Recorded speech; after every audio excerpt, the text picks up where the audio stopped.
I started on March 30th, I think, March 30th, 2020. So Oh, literally, wow.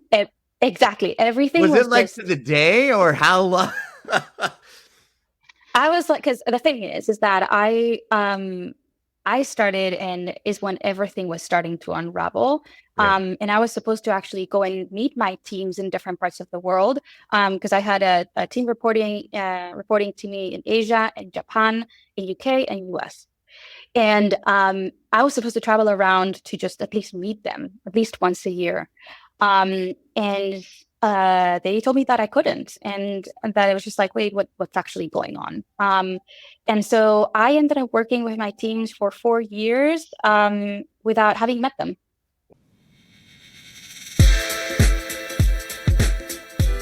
Welcome to 99 Humans. My name is Jeff Lakusta, curious coach and Wall Street Journal best-selling author, striving to understand how little things generate big impact. And I'm Nadia, Carta, tech executive and lifestyle coach with a mission to transform lives and corporations by kindling hearts to generate a zeal for life. Each week, we investigate stories about the human side of leadership to re-energize your spirit and help you become a stronger leader. Because the reality is that leadership is messy, goofy, challenging, but always human. Thanks for spending time with us today. Let's dive in. All right. Hello, Alexia. Thank you for joining. Hi. So glad that you are here. You have an incredibly impressive resume, which makes you the perfect candidate for 99 Humans, because we're really trying to get beyond some of these impressive bullet points and accomplishments to understand the humans on the other side of all of this. But let me rattle off just a couple here, because you do have some really impressive experience. So Alexia has managed teams and marketing budgets at both unicorn startups and Fortune 500 companies. And as a big video gamer, I love seeing your LinkedIn posts that are about PlayStation hitting all-time highs and cool Spider-Man movie success and really amazing things that Sony is doing. But you've also worked at Masterclass, Decathlon, and other very impressive companies. We're so grateful that you're here with 99 Humans today. Where does this podcast find you in the world first? At the moment, I'm living in New York. I moved around a bit more than a year ago to the city, and I was previously in San Francisco. And previously to that, I was in London. And before that, I am from Spain, so I was there. A global citizen. What do you think of as home after all those places? And what do I think about what? Sorry? As home. What's home? Spain. It's always going to be home with the ham. I love it. Nice. When's your next trip going to be back to Spain? Probably over the summertime. Yeah, wait until it's beautiful. Yes. Sounds excellent. Well, Alexia, tell us a little bit about Sony right now, and then maybe we can dig into one more specific story about kind of human leadership. But first, just give us a little bit of an overview of what it means to market for such a well-known company. So my role at PlayStation has been managing the delivery team for the console store and the subscription services that they had. That was my role initially, and then over the years, I have ended up working more closely with the D2C arm of the business, or the direct-to-consumer side of the business. And then in 2023, I also took over some responsibilities around the go-to-market for the PlayStation 5. But I had 5 responsibilities, which were managing around $100 million a year across 45 markets, go-to-market motion across these markets, more than 100 campaigns a year, and brand and performance marketing, because I have a background in performance marketing. But at PlayStation, I was also the territory director for US and Japan.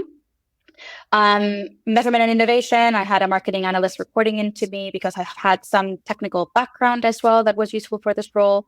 And then ownership of the relationship with the territories, because the way that PlayStation worked was basically we had a global team that was managing the majority of the budget and then launching campaigns across all these markets. But we also worked very closely with the territories that would launch more brand campaigns across their different markets to be closer to the audiences that they were marketing to. And that's it.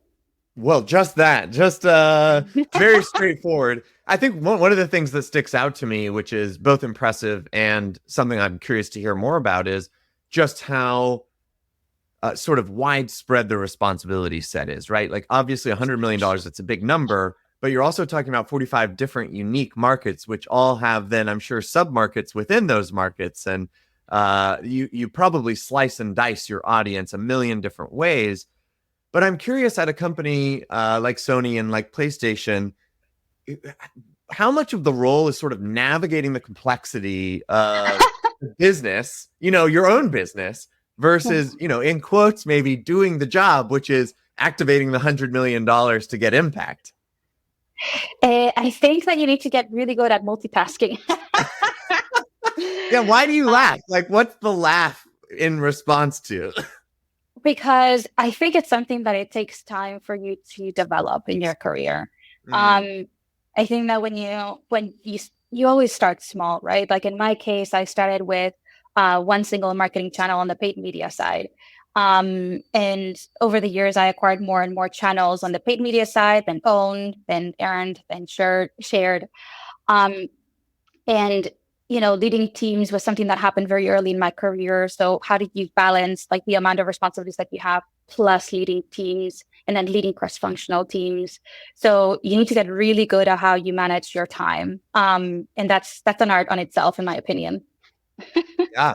What do you enjoy most? Is it what piece of this puzzle do you like doing the most? I think for me, leading teams is the part that I enjoy the most, definitely. Leading international teams is the part that I have learned to enjoy very much since, I would say, like the past 7 years or so. But yeah. You said learned to enjoy. So I'm curious. Seems like maybe it wasn't always that way. I would say every single thing that you learn comes with a stage where you need to get out of your comfort zone. And for me, it was learning about the different cultures and how to set them up for success and so on when you work in different organizations, right?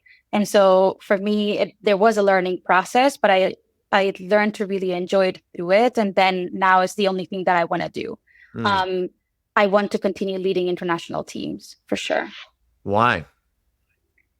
Because I really enjoy the diversity. I really enjoy, I have lived and worked in different countries, and it's not just been, Spain, UK, and US. I've lived in Germany, I've lived in France and in Portugal.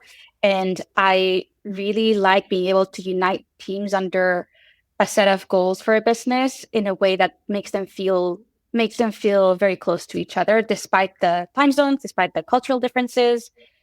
Yeah. You're saying nice sounding, almost like resume lines of like learning and getting outside your comfort zone. That sounds all nice, right? Like, I'm sure this has been just a smooth sail to all of these incredible impacts, but help me, because you're shaking your head and laughing here as well. Help me understand one of these times, like when you were younger, when you were given responsibility outside of your comfort zone. Make it real. What did that actually look like, and what's hard about that? Okay, I'm gonna give you the hardest situation that I've put myself into multiple times, which is learning languages. There was a point in my career where I wasn't able to pay for college.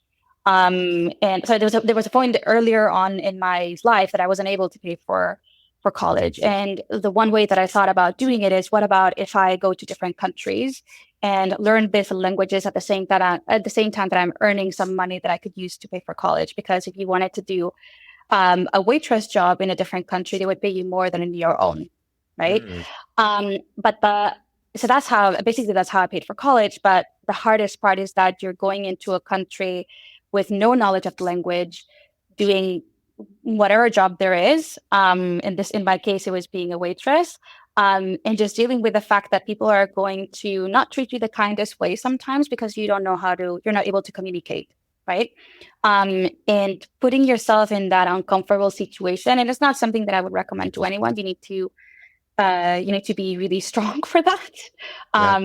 it's really tough, right? So putting yourself in that position and then going through it and actually coming back to Spain after 3 months of learning how to speak French, and then being told in college, because I was studying travel and tourism, being told in college, hey, actually, I don't know what you've done over the summer. You speak fluent French.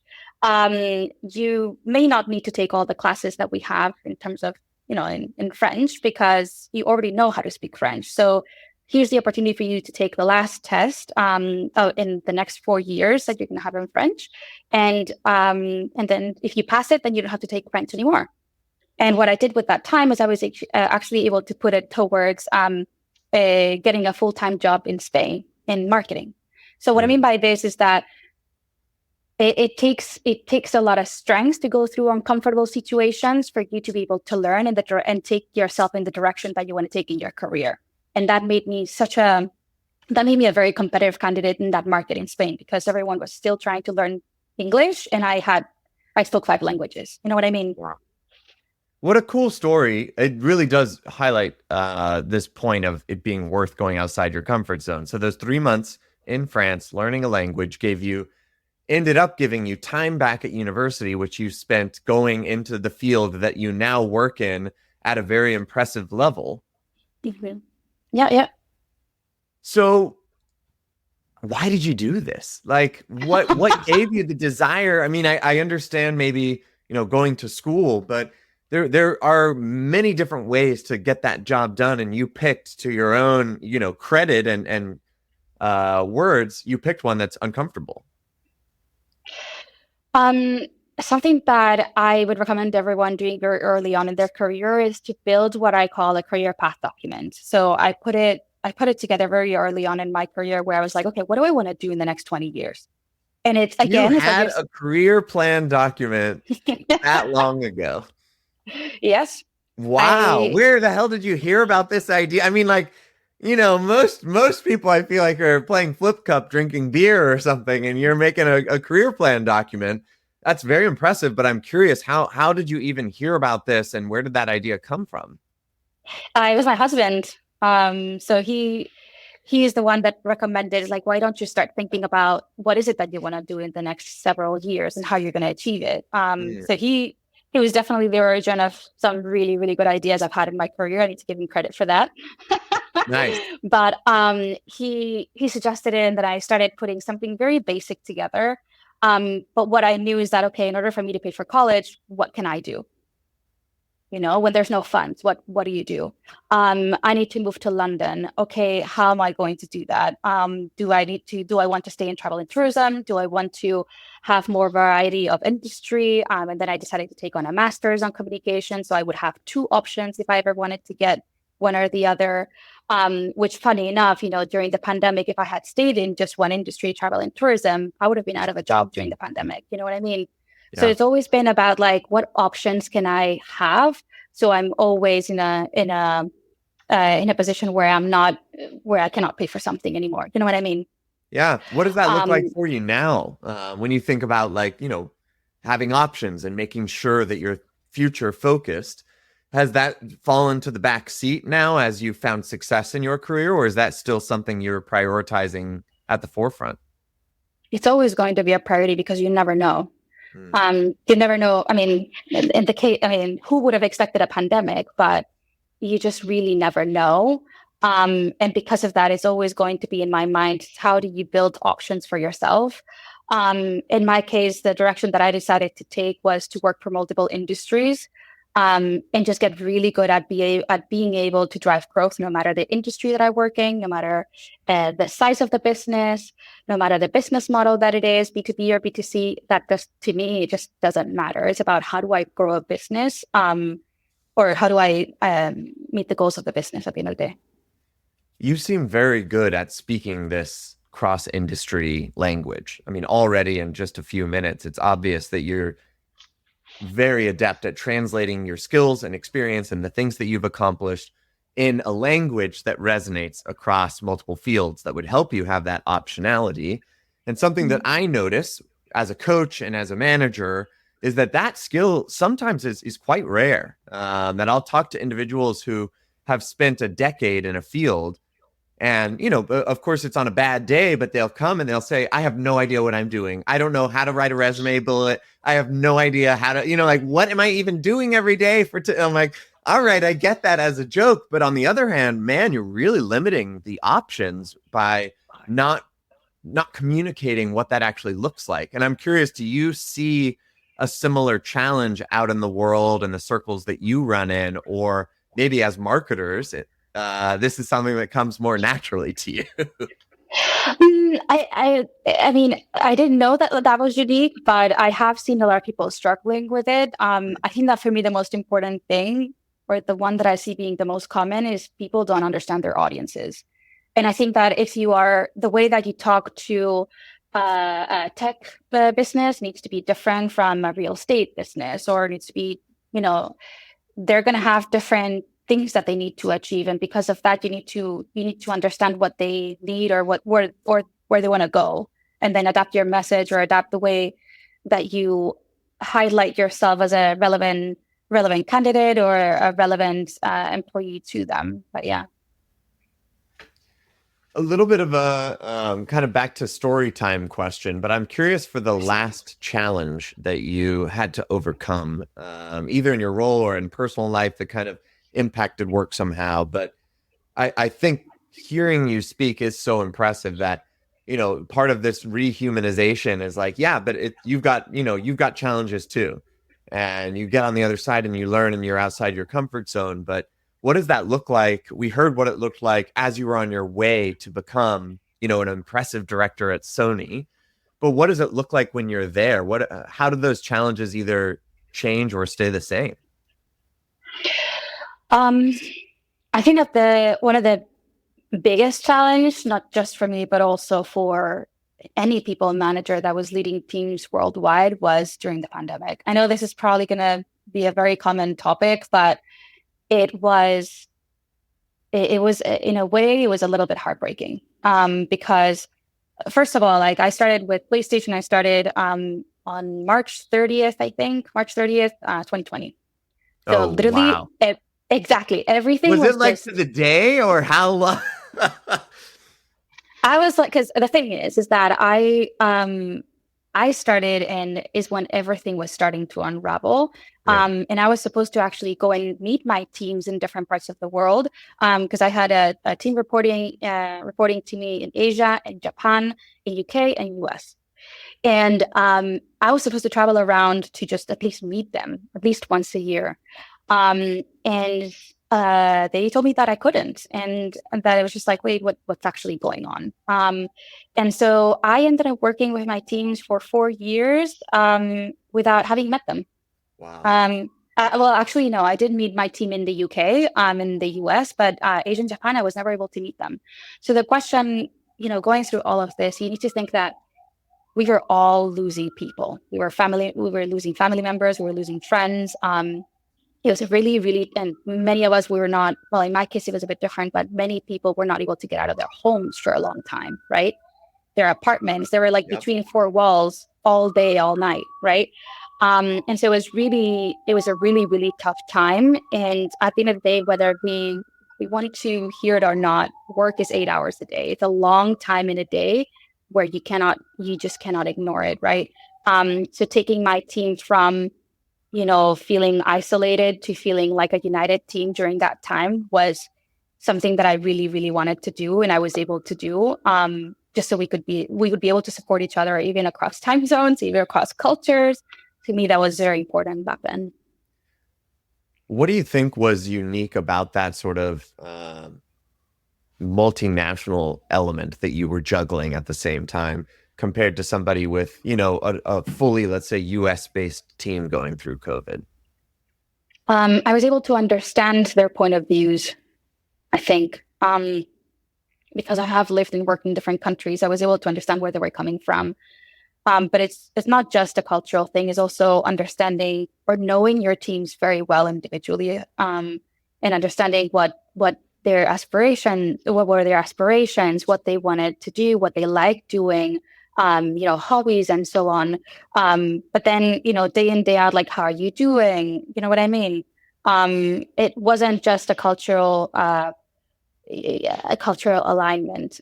So what I ended up doing was actually like putting my teams together. So I started joining Japan and Asia in the same calls, where historically they had not even talked to each other, even they were part of the same team. And then UK and US joined them together, and like we would be not only discussing business, but we were also like playing games together. I don't know if you remember, but like at some point, you'd have like really large businesses like just setting up like team building exercises virtually. So that was part of us too. But yeah. We played some Animal Crossing New Horizons in my team. We're like, let's meet up in David's world or whoever it is. Well, same for us. We were in the gaming industry, right? Yeah, 100%. So I think what you're sharing with us is just how strongly you showed up for your team and the whole person, and you were an incredible leader for an incredible time.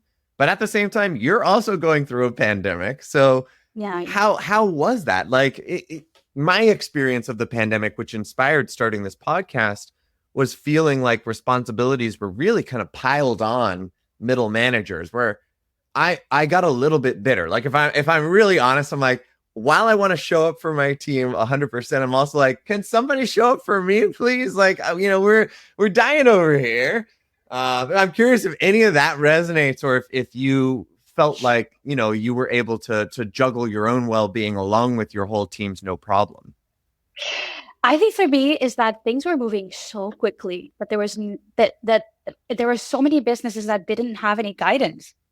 Like a lot of people managers, it doesn't matter if it was at Sony or any other business, like they were not getting a lot of guidance. So I just decided to do my own thing. And what I mean by this is no one was telling me to like join my teams. No one was telling me to have these team building exercises. No one was telling me to. There's a lot of things that we didn't receive guidance on, and I just decided just to take it on my own hands and just say, I want to make sure that my team are okay, and this is what I'm going to do.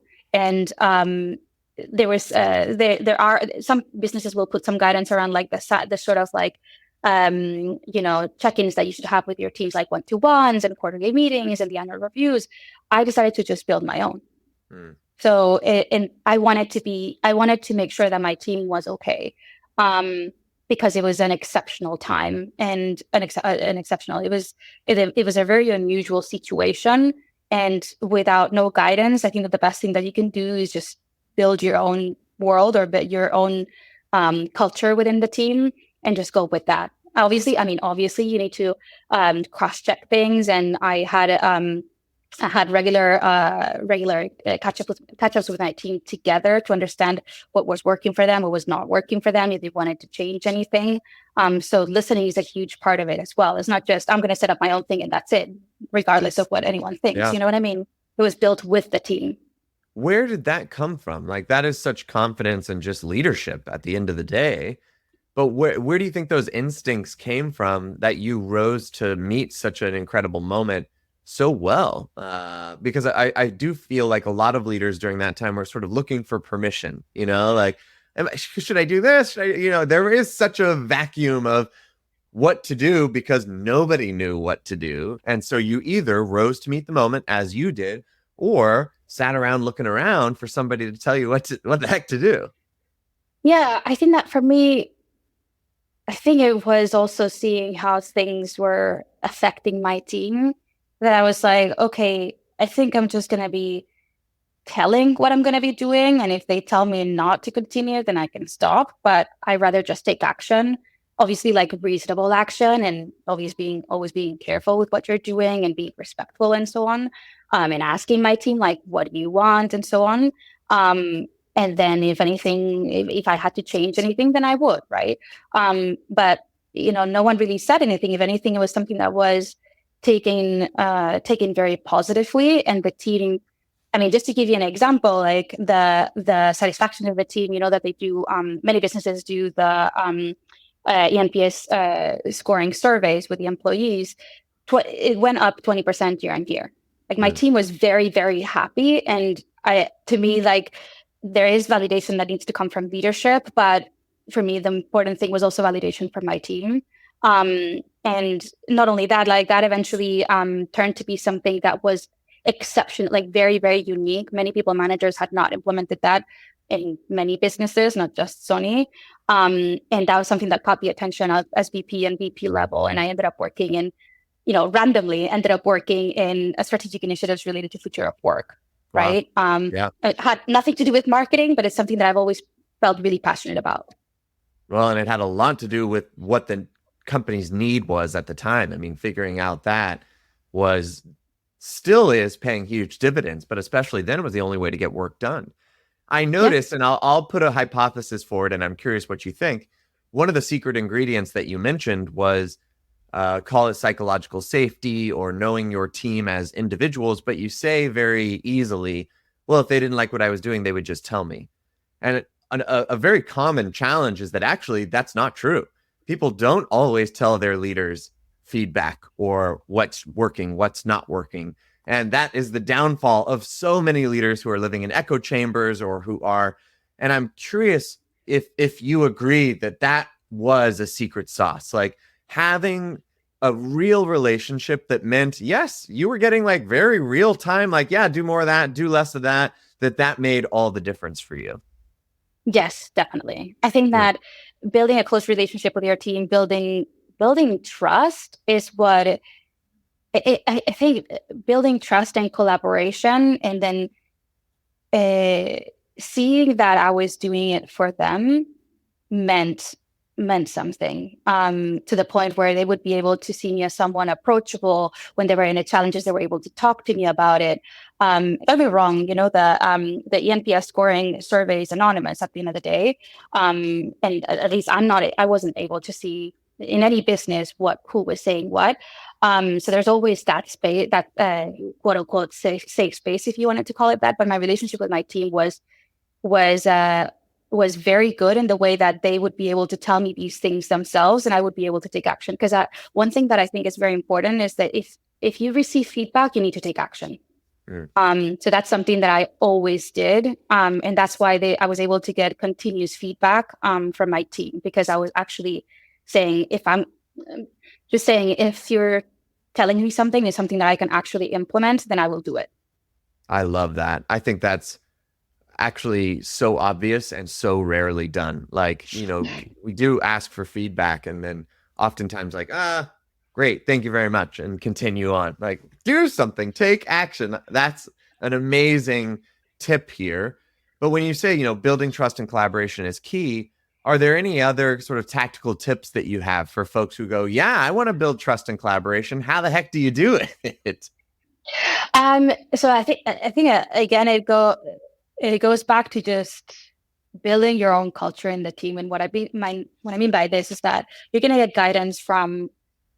some guidance from the business on how people managers should be setting up, in this specific case, their catch-ups with their team. But actually, like, the only guidance that I had was the only must-have is that you need to have your annual reviews. And I was like, okay, but I want to have more than that. Like, I want to get to know them, right? And not only know them, but also, like, we also need to, from a business perspective, you also need to make sure that they're, meeting goals and so on, right? Like, it's not just getting to know them and that's it. That sounds very dreamy, but it's, there's businesses there as well. But what I'm trying to say is that at that point, I decided, okay, this is the structure that I'm going to have. I'm going to have weekly one-to-ones with every single one of them. I don't care where they're based. So I needed to adapt my schedule to that. I had monthly check-ins, I had quarterly check-ins, and I had the annual review. And then in the annual review, aside from the annual review, once a year, I would also have a conversation with them about their aspirations. And that no one does. Like, I know no people manager that would just, or maybe I don't know enough people managers, that's also possible, that would sit down and talk about people's aspirations, what they wanted to do in their career. And then one thing that I noticed is that this career path document that I put together, no one has it. There's very few people that have it, very early on in their career. And so what I would do is I would ask my team members to have a career path document themselves too. And then constantly tell me, like, okay, what direction do you want to evolve? Do you want to develop? In what direction do you want to develop in? And so to me, that was very important, because that also helped a lot with trust and collaboration, because they they saw that I had an interest beyond, you need to just do your job and that's it. You know what I mean? Yeah. It sounds to me like you're acting like an owner, despite being in a massive corporation with lots of layers above and around you all the time. You own your team and world, and that allows them to see that you care and you're engaged, and they want to be engaged too, which is really magical. And I would guess that some of your experiences in startups, I think that when I show up as good as I can, I'm also acting like an owner, but I would credit that to my startup days much more than I would the system and the bureaucracy of big companies, which almost makes it easy to not act like an owner, right? Because you're like, well, there's other owners all around and I'm being told what I need to do, so I'll just do those things, when in fact, that isn't the secret to success. Yes, I agree, but I think in my career I've only worked for one company that was highly bureaucratic, and it really felt like I couldn't own anything. The rest of the companies, even if they have been big, there's always been like that the typical startup mentality thing that they talk about. Yes. There's always been that in the business that I've worked in. Even when I was choosing roles, I wanted to be specified that you would need to work in a fast-paced environment, meaning that there would be change happening regularly and that you would be able to own change as well. So it's usually been in businesses that had that startup mentality. So for example, when I was working for, it's not a well-known company in the US, but they're the biggest sports retailer in the world, Decathlon. I was working for the country, so for the UK, and they were growing at that point. So even though it was a really large business, it was an arm of the business that was basically like a startup. So I've always tried to stay in those sort of businesses where I would be able to drive change as well. I love that. Okay, so what about this COVID experience has changed how you manage today? I think it solidified my leadership style. And what I mean by this is when I was in this company, Decathlon, back in London, I was formally trained as a coach because I had always had a passion about teaching. Coaching is not teaching, in my opinion, but I had a passion for it, and I had a passion to develop my teams. And coaching was something that I ended up really, really, really loving. Once I don't know if I would call it that I mastered it, but I got really good at it in that business. And it's something that I wanted to incorporate into my leadership style. So instead of telling people what to do, is asking them the questions, or helping them put in place the tools that are going to help them understand the direction that they want to take. And so through the pandemic and through the years that I was with them, I was able to put in practice a lot of my learnings in coaching in that previous business. And I loved it. I think it just changed the way that I lead my teams. And I think it makes a huge difference, but a lot of people don't know about it, or don't implement it effectively sometimes. So yeah. Sounds like a power combo of skills to be able to wear a coaching hat and do that. And then the teaching hat, which I agree is completely different, and do that really well. Those two things combined, I want to be on your team. It sounds like an incredible world that you're creating for people. I doubt I'm the only one. We're approaching time here, but the question we always end with on 99 Humans is just for a piece of advice for our listeners who are hearing what sounds like you have learned to master, and in some cases comes naturally to you. What advice do you have for folks who are striving to get there? I'm definitely going to say the career path again. So I what I love mean by it. this, but what I mean is, like, no one does this in the beginning of their career, and many people don't discover it until much later on in their career, and that could have made such a big difference for them. But someone said once that people who are successful, they're successful because they know where they're going. And I think that having this document where you're putting a draft, or what would you want to do in the next 20 years, makes a huge difference in your career. And I have made a lot of moves in my career, sometimes risky moves, just because I thought they were going to help me get where I wanted to get to, and they have. And so I think that's very important. And a lot of people don't know that can help them. So I'll put you on the spot a little bit, because we have heard this a few times, and I love the idea, and I agree that I don't think you get to success on accident. But if a daunting white piece of paper, is staring me at the face and I'm trying to envision myself 20 years from now, what does that actually look like? Like, what kinds of things do you recommend people think through or write down or draft if they're going to put one of these together? How do you make yourself different from other candidates then? From other people in your industry? In my case, in the very beginning of my career, it was about languages. Like, I knew no one in Spain would speak 5 languages. I knew it. So if I were to ever compete in a role that needed languages or that needed an international aspect to it, I would be very competitive.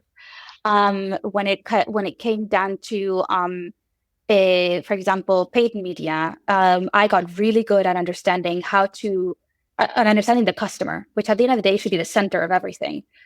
So how do I do this when I don't have an analytics team? Well, then you go through customer service.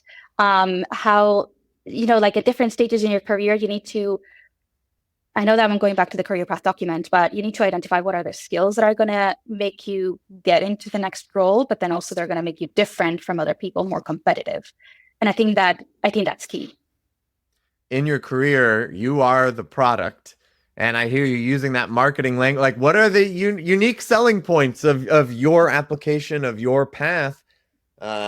Super smart advice. I need to refresh my sort of vision here as well, and definitely inspiring. Where can people find you out there who want to connect? Definitely on LinkedIn. Okay. Put your profile in the show notes then for this one. Alexia, thank you so much for sharing your wisdom with 99 Humans today. It's great to meet you. Same. Nice to have me. Thank you for having me. Of course. Bye.